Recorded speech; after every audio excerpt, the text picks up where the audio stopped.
Welcome to Ripple Effect, a podcast from Formstack revealing how simple decisions can have a lasting effect on others. I'm your host, Chris Byers. On today's show, I get to introduce you to Nick Smirelli. Nick is the CEO of GadellNet, an IT support company that has been named a 6-time Inc. 5000 fastest growing company and a 4-time best places to work in IT solutions. But they certainly didn't start out that way. When Nick joined the company in 2010, it was still a fledgling enterprise, even though it began back in 2003. There's a bit of nostalgia in the years kind of 2010 to 2013. I worked out of a little kind of end table in the office with 3 other individuals. For me, I commuted back and forth from Indianapolis. I sold my company car from my previous job and got a used Honda Civic.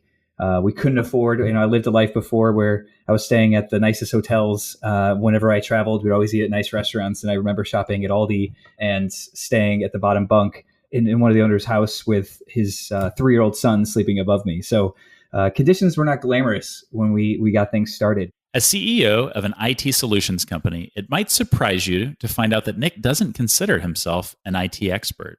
And as far as technology, frankly, I have always been in the business process field. So I always loved business process. But frankly speaking, if my computer turns blue or has any issues, I freak out like everybody else does. So I may run an IT support company, but the reality is I know very little about IT. So my background is more on the business process, operations, marketing, sales, HR. And I support that portion of the organization. And a lot of our culture has really stemmed from, and it's for lack of better word, my ignorance around the ins and outs of technology. I've had to kind of rely heavily on our team to really deliver that to our clients while I bring more kind of the business aptitude side of things. So what does an IT company look like whose CEO is not an IT expert himself? What effect does that have on the culture? Let's listen in and find out. You actually talked about something about this idea of not always actually bringing just the technology side, like that needs to get delivered clearly in the work that you do, but you bring a little bit of the business process side. And to me, that is very much thinking about listening to problems and helping solve those problems, but solve them in a way that not only do you deliver maybe the thing they thought what they wanted to buy from you or the service they thought they wanted from you, but you actually deliver much, much more, something that can really impact their business, make them more productive or otherwise. Tell us a little bit about how you go about that and how you bring that to kind of to your customers. Absolutely. And again, the good thing about that is I've got far smarter people that are kind of helping make that a reality. I think what we're looking at now, especially in the IT field, is, the days of desktop computers and buying servers and kind of having all this just kind of heavy hardware and equipment, those days are for the most part past. So as an organization, where my revenue 8 years ago was really driven by, hey, this person needs a new big server and a new desktop in order just to do their job. The really neat thing is, it certainly created some stress as we had to evolve ourselves, is we don't sell big servers anymore. We don't sell big, network devices. Really what we're selling is, again, to your point, this business process is, all right, I am looking for the ability with which to, like you guys, have a disparate workforce working wherever they want, and that the experience in a Starbucks in Morocco feels exactly the same as if I'm in my headquarters in Indianapolis. And so, what we do right now is really kind of meet with our clients and really understand what goals are you trying to achieve, what makes you different, and using technology as this ability with which to, we talk about internally this idea of kind of powering your mission, but really to say, hey, I want to become more collaborative, or I want to become a best place to work. I want to leverage technology to, instead of having to hire 10 people for X revenue growth, I want to be able to hire 8 and then use technology to fill the gap for the other 2, because right now it's a really tough job market. So I think it's really understanding and kind of saying, hey, these are the business challenges, and kind of aligning technology with both of those. But I mean, the resources available are insane. I mean, you talk about data and the fact that we've got all this incredible data to use. Even 3 or 4 years ago, there was no way with which to process that in a way that made any sense. Where now I can walk in And I can, at 8 a.m., I can walk in, I can be prepared for a sales meeting, a finance meeting, an operations meeting, a marketing meeting. And I just use my individual dashboards to tell me how I'm performing on key metrics. I mean, that's just a revolution in IT. It's no longer about, hopefully I can open up my computer and it's, it takes 25 minutes to boot up. I mean, we're past those phases now. And I think that's making, especially my role and what contributions we're making to our clients even better, because it is all about kind of enhancing just different processes and different ways in the customer journey to be impactful. It really does speak to this idea that I guess it's really about providing more value to people, to customers, to those around you than they were expecting. I think you'll appreciate this because I know you have had a really good success in both being named Best Place to Work, being on the Inc. 5000 list, and what that speaks to is this idea of building even a culture internally that people. I guess it's more than people expect. All of us generally believe there's jobs to get out there and we apply for jobs and we get them and we get paid. But what we don't always believe is that there are companies out there who are trying to do something a little bit more. I'm curious about that little bit more at GadellNet and how you think about bringing team members in, but helping them be maybe more successful than they thought they would be and building a great culture.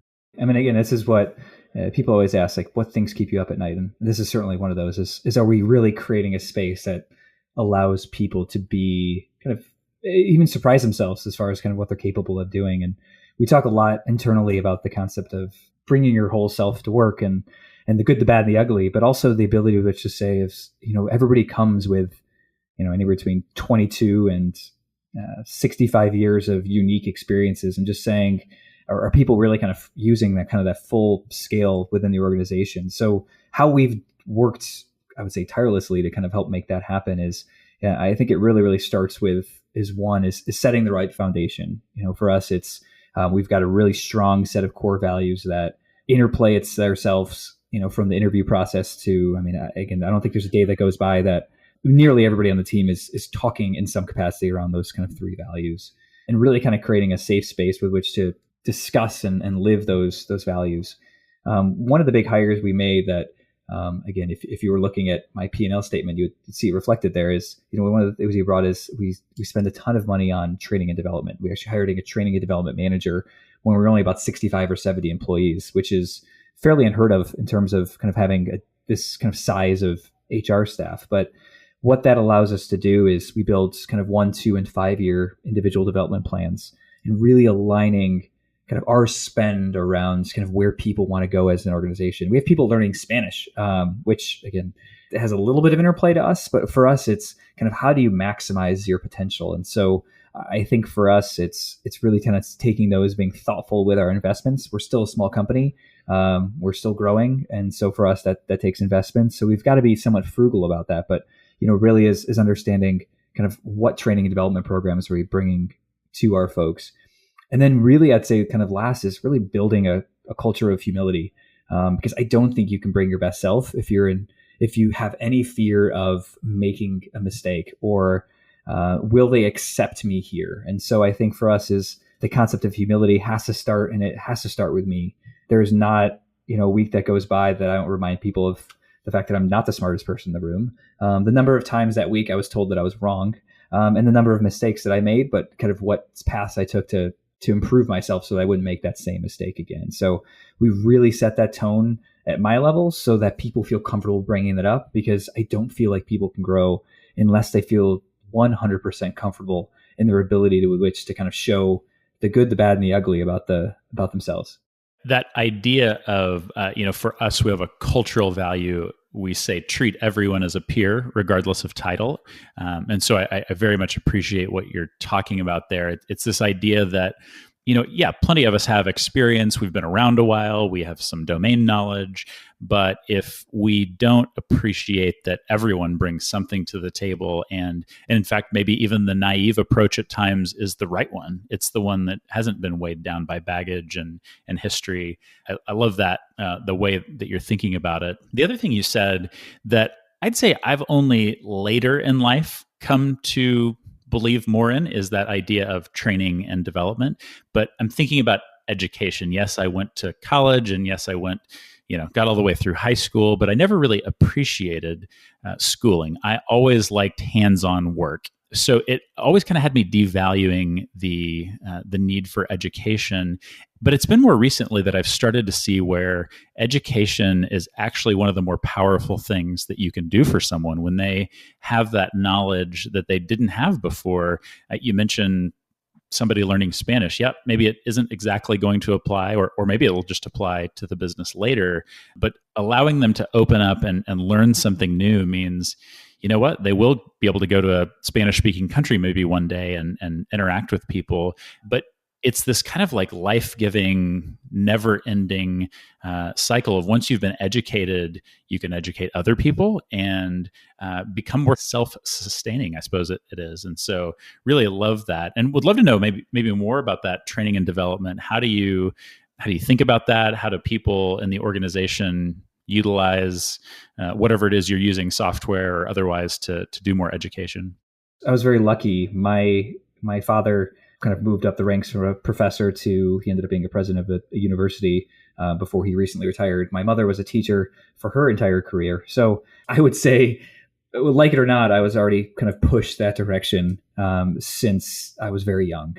So education has always been at the forefront for me. And, for me, what I appreciate about education or reading books or listening to podcasts or being kind of part of that is it really just, there's so much knowledge out there. I mean, if you think about it, I am one person and there's 7 billion people in the world. And just the power of sheer mathematics of what education does is it takes kind of multiple minds, puts them together and gives kind of concepts to learn. So kind of accelerates for me.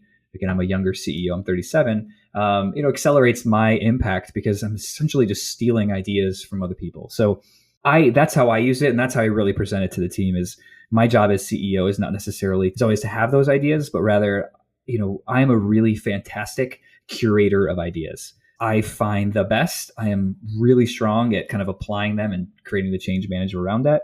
But that really sets the tone for everyone in the company. So Nick, in terms of training and development, it sounds like with that big emphasis, it probably makes a big impact on how you grow people over time internally. What does that mean for people and how they do kind of advance in the organization and get better? Absolutely. And frankly speaking, we're still kind of building out a lot of the intricacies and the discipline around some of these functions. But at a very high level, I mean, a statistic that I'm very proud of is 100% of our managers were individual contributors. So we have not hired a manager from outside the company. Rather, we bring people in, have them understand how we do things and grow them into that role. And I think that sets the right tone for so many things. I mean, it sets the right tone that we value kind of our values and our behaviors and what makes us special. And those people get promoted, that you can't come from outside the organization and still live what makes us unique. But I also think it kind of helps provide a nice roadmap for developing that kind of the needed both technical and soft skills with which to kind of exceed and excel into those roles. But I think, I can't have a team of 110 managers. It just doesn't work. And so for us, I think we've also created pathways to success, whether you're within the same team or whether kind of giving promotion opportunities. I mean, this morning alone, we had 4 different promotions that were given across the board from individuals starting at our entry level and moving people up. So even the way that we traditionally hire people with about 4 to 6 years of experience, start them at the kind of the front line part of the organization, understand where they want to go, invest in training and development, and then move them into key roles. So really what we've done is not only create a mechanism and tools and investments to learn and grow, but understand how that correlates to promotional opportunities, titles, obviously compensation. I wish everybody could come to work for free, but that doesn't seem to work. So, for us is kind of creating opportunities for them to grow within even their kind of bracket of saying, okay, well, if I continue to invest in these certifications, these experiences, I can make, more than just the standard, 2 to 3% year over year kind of cost of living increase. So really providing and clarifying what those look is something I think we've done well at. I'll give us a B+ at that so far, but with a really big focus in the next 12 months on really solidifying and providing some discipline around what does training and development mean to kind of the career trajectory and the kind of the career arc. I'm curious how that parallels your own story. You mentioned being a young CEO, but don't forget you've been there for 10 years, which means you were a younger CEO when you started. How does that story about internal promotion even kind of relate to how you've grown over time? The challenges were different back then. And I always kind of look at some of the things we did, and we had to have done a few things right, or else we wouldn't be here talking now. But I laugh kind of enthusiastically at myself 10 years ago. And I think, oh gosh, how could I do that? Or why would I be thinking that? Sometimes though, the way we kind of learn and grow and do things better has nothing to do with work. And I understand that you run some long distances, maybe some distances that people don't even like to drive. Maybe tell us a little bit about that. And maybe you've even got a race coming up and would love to hear about that. For me, I'd say about 8 years ago, and this goes back to even the concept before of kind of surrounding yourself with smarter, talented, even more ambitious people, is I kind of started kind of running in a circle of ambitious endurance athletes. So started off doing triathlons and then moved into half Ironmans and then full Ironmans. Really liked the triathlon scene. Recently, those individuals kind of shifted their focus a bit, and now we're doing ultra races. So, well, actually in 2 weeks, I'm hiking up my Mount Kilimanjaro. In 8 weeks, I'm running a 100K, which is 62 miles in Zion National Park. And then in September, and this is a new distance for me. So this is the year of endurance and a little bit of anxiety. I'm running a 100-mile race in Steamboat Springs. So 20-some thousand feet of climb. So all the times that you're sitting and going up that really long ski lift, it feels like it takes a million years. Well, I'll be running that, and I'll be running that multiple times. And so that's the, again, people always ask kind of, how do you de-stress from work? And oddly, that's how I've chosen to spend my free time.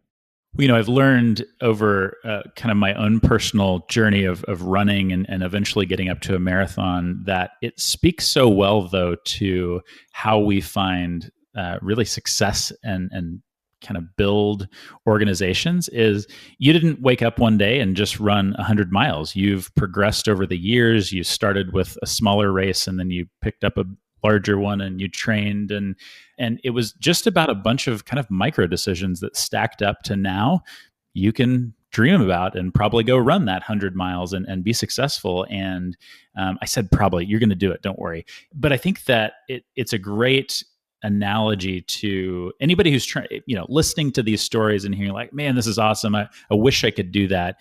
It's just about beginning and go run for a minute and then run for 2 minutes. And that same thing in business. Just, you don't need to do huge things today. Start with something small and build on top of it. And that story will play out to some great success. I love that metaphor. I think it's absolutely perfect. We talk about that even in running. I love the minute. I feel like sometimes people get intimidated by getting started and how do I start? And so I think that first step is cliche, but so important. And no quicker way to get it than, again, whether it's metaphorical or actual, of getting a stress fracture. And that's an overuse injury, is you jump too fast. And so having the patience to say, I see what the bigger vision is, but I'm willing to take the small steps. Nick talked to us about this idea of allowing people to maximize their potential. GadellNet is committed to helping its employees get more out of themselves than they expected. I love that idea because as a CEO, I know it's important to grow our organization, but I also know the only way that gets done is tapping into the deep personal desires and talents that already exist around the table and helping people grow and expand the way they think about themselves and their work. So what ripple effects will you cause if you start bringing that growth mindset into the work around you? Thanks for joining us this week on Ripple Effect. To dive further into how Nick has transformed work at GadellNet, head over to formstack.com/GadellNet. That's GadellNet. Also, make sure you check out Nick's podcast, Zero Excuses, where Nick was kind enough to have me as a guest.